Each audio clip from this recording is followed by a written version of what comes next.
Welcome to the Slop Temple. We pray this video helps. You start by powering the Duster's infotainment. Turn ignition to ACC or on so the system boots. Once done, enable Bluetooth on your phone and keep it unlocked so the car can see it.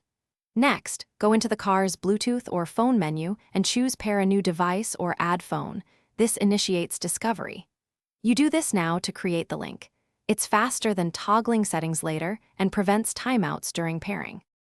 You'll see the Duster's Bluetooth name appear on your phone. Tap it immediately. Once connected, confirm the numeric PIN that appears in both the car display and on your phone so you avoid mismatches. Press Accept on both. After confirmation, grant permissions for contacts and media so calls and audio work.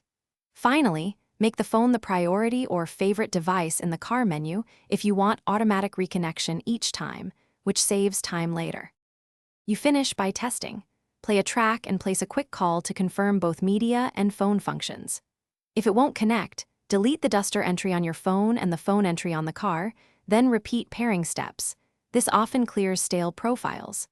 If problems persist, make sure your phone's Bluetooth is up to date and check for a car infotainment firmware update. Addressing version mismatches often resolves stubborn pairing failures.